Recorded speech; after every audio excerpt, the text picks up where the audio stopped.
Bible कहेले कि पाप का मजूरी तो मृत्यु है, मगर परमेश्वर का वरदान हमरी प्रभु यीशु मसीह में अनंत जीवन हवे। हमनी का ऐसन काम कैले बनी जा जवन परमेश्वर के नाखुश करेला, जवन हमनी के दंड भोगे वाला पात्र बनौले बा। मगर बाइबल अनंत जीवन की ओर एगो सुघर रास्ता प्रस्तुत करेला। जिंदगी की राह यही अनंत जिंदगी की खोज में चले वाला एगो कार्यक्रम है। कृपा करके सुनी देखें, ताकि परमेश्वर आपकी जिंदगी में आपका रास्ता बतावे वाला ठहरस। दया करी प्रभु रउआ, दया करे ना हो, दया करे ना। भक्त करेलन को हरिया, दया करे ना। भक्त करेलन को हरिया, दया करे ना। दया करी प्रभु रउआ, दया करे ना हो, दया करे ना। दया करी प्रभु रउआ, दया करे ना हो, दया करे ना। भक्त करेलन को हरिया, दया करे ना। भक्त करेलन को हरिया, दया करे ना।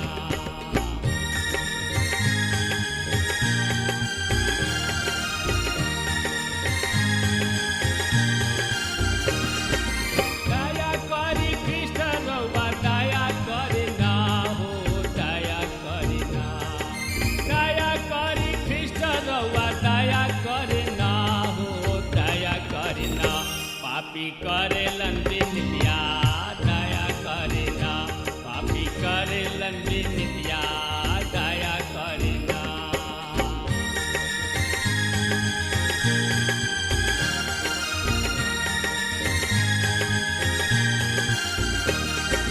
हाथ जोड़ी करी प्रभु शरण में सिसवा, दया करे ना। हाथ जोड़ी करी प्रभु चरण में सिसवा, दया करे ना। सेवक मांगेलन बरतनवा, दया करे ना। सेवक मांगेलन बरतनवा, दया करे ना। दया करे ना प्रभु, दया करे ना जी, दया करे ना। दया करी प्रभु रउआ, दया करे ना हो, दया करे ना। भक्त करेलन को हरिया, दया करे ना। सेवक करेलन को हरिया, दया करे ना। सेवक करेलन को हरिया, दया करे ना। आज हमने के आमोस के किताब के 3 अध्याय के पहला भाग के बारे में जाने के और पूछे के कि ये सब में का लिखल गइल बा। त आई देखल जाओ। आमोस नबी की किताब 3 अध्याय 1 पद एह तरी से बता रहल बा। ओ इस्राएली जाति, हमरा प्रभु के ई संदेश के सुना। हम ई तोहनी लोग के विरुद्ध, तोहनी लोग के सब जाति के विरुद्ध सुनी ना, जौना के हम मिस्र देश से निकाल के ले आयल रही। अब परमेश्वर ओह सत्य के उपेक्षा कर रहल बाने कि राष्ट्र विभाजित बा। ऊ कहताने कि ऊ इस्राएल के सब कुल खानदान से कह रहल बाने, जौना के ऊ मिस्र देश से निकाल के ले आयल रहन। उनकर नजर में ऊ 2 राष्ट्र ना बल्कि एक रहे। उनका सामने 12 गोत्र, एक ही परिवार है। आमोस नबी की किताब 3 अध्याय के 2 पद इस तरी से बता रहल बा। पृथ्वी के सब जाति में से हम केवल तोहरे के चुन ले रही, अतः तोहनी लोग के सब कुकर्म के खातिर तोहनी लोग के ही दंड देव। मित्र, आमोस अंदाजी एने ओने नेखन घूम रहल। दूसरा शब्द में कहल जाए, आमोस अंदाजे एने ओने नेखन बोल रहल। वो शब्द तुर मरोड़ के और बना के नेखन कह रहल, वो सीधा सीधा बोलतानी कि परमेश्वर इसराइल के उनकर दुष्टता या अधर्म के काम के खातिर दंड दी हैं। राजनीतिक सब और ये पुरोहित सब उनकर ना सुनले। ये बहुते ही बुरा भइल। यदि ओहनी लोग सुनते तो इसराइल के खातिर ई अलग ही कहानी होखी। पृथ्वी के सब कुल खानदान में से हम केवल तोहनी लोग के ही ऊपर मन लगौनी। मित्र, जल प्रलय के बाद मनुष्य अब भी इस तरीके पाप में बाणे कि ऊ परमेश्वर से दूर हो गए। ई पूरा तरी स्वधर्म त्याग रहन। तब परमेश्वर कसदी सबके ऊर में उतर अले और एगो आदमी के बुलौले और उनका के अपना बाबू के प्रतिमा पूजा घर से निकाल के ओ स्थान के जाए खातिर कहले जौन की ऊ उनका के देखई हैं। परमेश्वर कहले कि एगो आदमी से अर्थात अब्राहम से ऊ एगो जाति बनई है और उनका के एगो देश दी है। परमेश्वर के इहे एगो अभिप्राय है। जब वो कहलन पृथ्वी के सब कुल खानदान में से हम केवल तोहरे ऊपर मन लगौनी, पूरा संसार के संदेश देवे के क्रम में परमेश्वर के ये तरीका के प्रयोग करे के पड़ल। बाबेल के मीनार स्पष्ट रूप से सूर्य के खातिर एगो वेदी बनावल गई रहे। ई आराधना के स्थान रहे। जब जल प्रलय के बाद मनुष्य के ई गलत धारणा हो गई रहे कि अंधकार और तूफान के ईश्वर बाढ़ ले आयल रहन। ऐसे अब उस सूर्य के उपासना करे जात रहन। इस सूर्य उपासना रहे जौन की तिग्रिस यूफ्राटेस के घाटी में प्रचलित भइल और आज भी जारी बा। परमेश्वर जाति सब में से अब्राहम के चुनले। अब्राहम से ऊ इसराइल के राष्ट्र के पैदा कैलन और ऊ राष्ट्र से ऊ बाचा बनले। उनकर उद्देश्य रहे कि ई जाति संसार के उनकर वचन सुनाई। मित्र, परमेश्वर के यही उद्देश्य रहे हमनी खातिर। यही कारण से हम उनका संपूर्ण वचन के अर्थात पूरा 66 किताब के सब उपलब्ध साधन द्वारा जाने की कोशिश कर रहल बानी। ए कारण हम तोहनी लोग के सब अधर्म के काम के दंड दे भी करब। परमेश्वर कह रहल बाने हमार अभिप्राय तोहनी लोग के न्याय कइल हा। इसराइल राष्ट्र के परमेश्वर के साथ एगो अनोखा रिश्ता रहे। परमेश्वर ओहनी लोग के आपन आज्ञा देले रहन।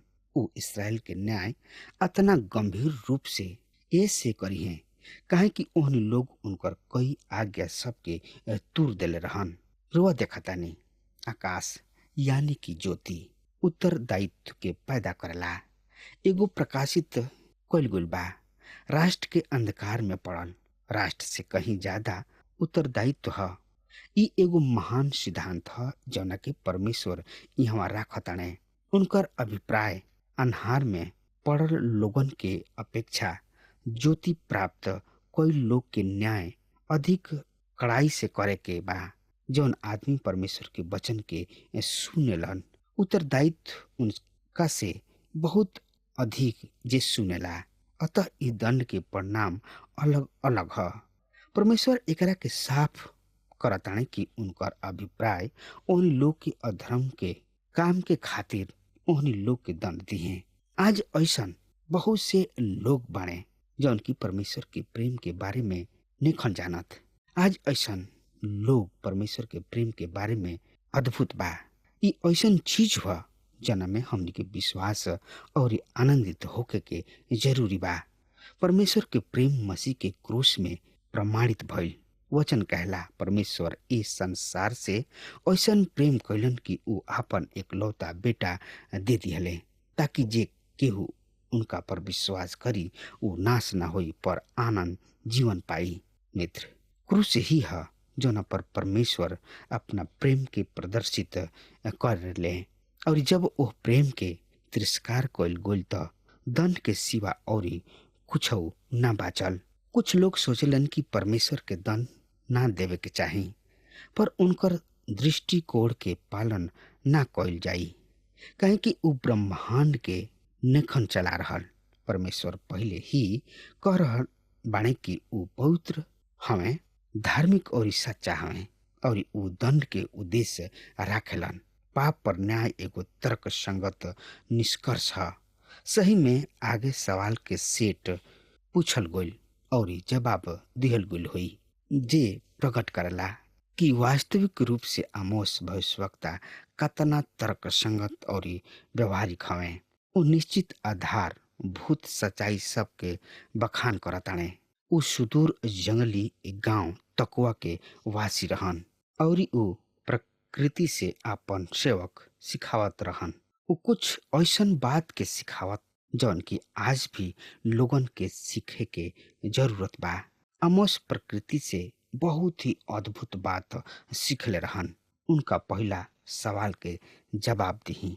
आमोस 3 अध्याय के 3 पद ए तरी से बता रहल बा, जब तक 2 आदमी पहले से समझौता मत कर, का ऊ एक साथ चल सकता मित्र? का 2 जन एक साथ चल सके हैं? हाँ, पर जब तक ऊ दोनों परस्पर सहमत ना हुई हैं तो ऊ चल ना सकी हैं। हम एगो नौजवान बियाह वाला जोड़ा के देखनी, जौन की ऊ एक साथ सड़क पर बातचीत करत चलत जात रहन। अचानक दोनों के बीच कुछ बात हो गई और उनकर मेहरारू खिसिया के पैर पटकत घर वापस चल गई और ओकर मरद ओकरा पीछे पीछे आगे बढ़त गइलन। ओहनी लोग अब एक साथ निखन लोग चल रहल, काहे कि ओहनी लोग के बीच असहमति हो गई रहे। ऐसे वचन कह रहल बा, यदि 2 गो आदमी परस्पर सहमत ना होके त का ऊ एक संगे चल सकी है? यो कारण और उनकर प्रभाव दिहल गुल बा।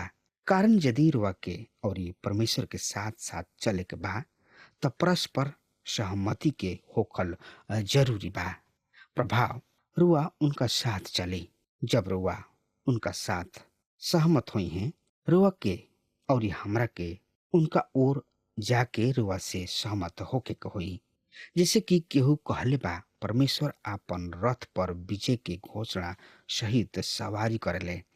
यदि रुआ उनका रथ के पहिया के नीचे ना आवे चाहब तो बढ़िया होई कि रुआ ओकरा पर सवार होके सवारी करी।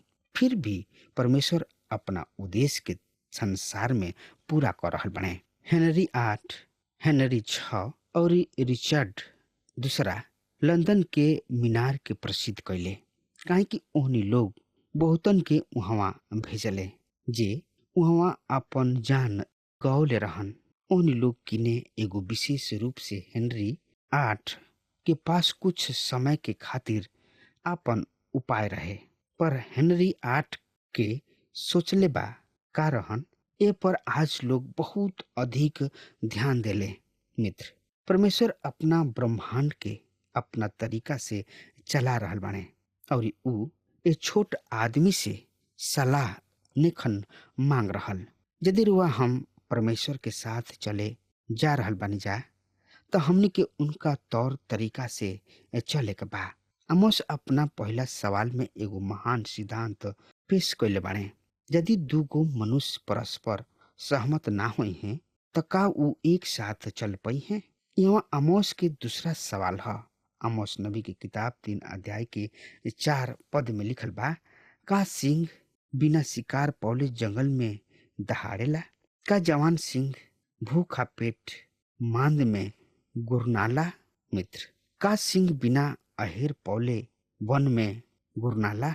एकदम ना। सिंह आपन गदीदार पंजा पर चोरी चोरी शांति से चुपके से चलेलन। उ शांत रहलन जब तक उ आपन शिकार पर झपटेलन ना। जब उ अपना शिकार के पकड़ लेला तब रुआ ओकर गर्जल और दहाड़ल सुन सकतानी। का जवान सिंह बिना कुछ पकड़ले अपना मांद में से गुरनाला? ना। एगो घोर सिंह तब तक ना गुरनाला जब तक उनकर महतारी ओकरा खाए और कुछ लेके ना आवेले, पर जब सिंहनी उनका खातिर भोजन लेके आवेले तब उ गुरनाए लागेले, पर एकरा पहले ना। रुआ देखतानी कि हमेशा कोनो बात के कारण और परिणाम होला और परमेश्वर के न्याय मनुष्य के अधर्म के काम के पीछा करला। आमोस किने एगो और सवाल बा। आमोस 3:5 में का चिड़ई चुरुंग जमीन पर बिछल फंदा में बिना लाशा के फंस सकता? का बहेलिया चिड़ई के बिना फंसौले ही अपना जाल के बांधे छानेला? मित्र, नीचे ही चिड़ई चुरुंग बिना फंदा लगौले ना फंसी। जब हम छोट रही तब लोग हमरा से कहत रहन कि तू चिड़ई के पकड़ के चिड़ई के पूंछ पर नून डाल सकता। ऐसे हम पूरा आस पड़ोस में चिड़ई के पूंछ पर नून यानी कि नीमक डाले खातिर आस पड़ोस में भागल फिरत रही, लेकिन हम पकड़ ना पावत रही। हम पौनी की बिना फंदा के चिड़ई नेखे पकड़ल जा सकत। प्रकृति में हमेशा से कारण और प्रभाव या परिणाम के सिद्धांत था। यदि रुआ चिड़ई पकड़े जा रहल बनी त रुआ के फंदा लेके जाए के हुई। अब यहाँ दूसरा सवाल बा, का कुछ फसल बिना फंदा जमीनी पर उचकी? कोनो आदमी अगर फंदा लगावे और ओकरा में कुछ भी ना फंसे त उ बार बार फंदा ना लगाई। ई ओकरा खातिर मूर्खता हुई। वही स्थान पर उ फंदा लगाई, ऐसे ओकरा के दूसरा स्थान पर ले जाए के हुई। अगर उ वही स्थान पर लगावता त ओकरा कोनो लाभ नइखे, ओकर दूसरा स्थान बदले के ही पड़ी। यदि रुआ फंदा लगावतानी त रुआ के ओह में कुछ फंसे के आशा होला। आमोस नबी की किताब 3:6 में लिखल बा, का ई संभव बा नगर में नरसिंगा फूकल जाओ और नागरिक भयभीत ना होके? जब तक प्रभु कोनो नगर पर विपत्ति ना ढही है, का ओ नगर पर विपत्ति आ सकले? कोनो नगर में नरसिंगा फुकला पर लोग ना थरथराले। परमेश्वर कहले कि ओह लोगन के न्याय करे जा रहल बने और न्याय आवे वाला बा। एकर जवाब देवे में असफल होखला मूर्खता ह। एकर प्रभाव भविष्यवक्ता के नइखन सुन रहल। ओकरा से कहीं ज्यादा हमनी के आपन राष्ट्र परमेश्वर के वचन के आज सुनेलन। का यहोवा परमेश्वर के बिना भेजल कोनो नगर में कोनो विपत्ति पड़ी? मित्र, एकर अर्थ कि परमेश्वर के संतान के जिंदगी में ऐसन कोनो चीज दुर्घटना के रूप में या अचानक ना होला। परिणाम के खातिर कारण के होखल जरूरी होला। परमेश्वर ए ब्रह्मांड के मूर्खतापूर्ण या बिना माने मतलब के ना बनौले। ऐसे जब विपत्ति धावा बोले ले त एकरा से सीखे खातिर वहाँ एगो सेवक होला। पर हमनी के ना सीखी न जा, ना ही अपना द्वितीय विश्व युद्ध में परमेश्वर के चेतावनी के सुनी न जा, और आज भी हमनी के परमेश्वर के नहीं जा सुन रहल। मित्र, परमेश्वर कौनो भी राष्ट्र के शांति में और समृद्धि में रहे ना दी हैं जब तक कि उ लोग पाप में बाणे। आमोस 7 गो सवाल पूछताणे जौन की उदाहरण देव के समझावताणे, और ऐसे परमेश्वर के न्याय जौन की आ रहल बा अचानक ना ह, बल्कि लोगन के पाप के परिणाम ह। अगर हमार बात रुआ सुन रहल बानी तो आज वे यही घड़ी प्रभु यीशु मसीह के उद्धारकर्ता के रूप में स्वीकार करी, काहे कि प्रभु यीशु मसीह महान हमें और रुआ न्याय के खातिर उ आवे वाला बाणे। अगर रुआ कोनो गलती काम कर रहल बानी या कोनो परेशानी में बानी या केहू के सता रहल बानी, कुछ भी होके, अगर रुआ प्रभु में नइखी त रुआ ऊपर न्याय आवही के बा। जब रुआ पर न्याय आई और प्रभु यीशु मसीह रुआ से पूछिए तो रुआ का जवाब दे? जब आदम और हवा अदन के बगीचा में पाप कैले और परमेश्वर कहले कि हवा और आदम ई फल मत खइह लोग, लेकिन श्रोता मित्र भाई बहन, हवा फल खैली और पाप में पड़ गई और उनकर जौन शरीर रहे लंगटे हो गई और एगो पतई से दोनों जाना अपना शरीर के तोपे ढापे लगले लोग। लेकिन प्रभु परमेश्वर अले और आदम और हवा के चिचिया के कहले हे आदम, हे हवा, तोहनी लोग कहाँ बाड़ा जा? आज भी प्रभु आई हैं और रउआ से पूछी है, हमार बेटा बेटी कहाँ बाड़ा लोग? त का रउआ ओ झाड़ी के जैसन रउआ छिप जाए ओ झाड़ी में? प्रभु यीशु मसीह आई हैं और अपना आप के तैयार कर ली। अब हमार समय खत्म हो रहा बा, तब तक खातिर हुआ हमरा के आज्ञा दी। परमेश्वर के बहुते बहुते आशीष दे। आमीन। हमके विश्वास बा कि ई कार्यक्रम आप सब खातिर फायदेमंद सिद्ध भइल हुई। अगर आप सबके लगे बाइबल से चाहे आपकी निजी जिंदगी से कोनो सवाल होके चाहे कोनो समस्या खातिर प्रार्थना करावे चाहतनी तो हमारी फोन नंबर पर जरूर संपर्क करें और आज का दिन आप खातिर सुख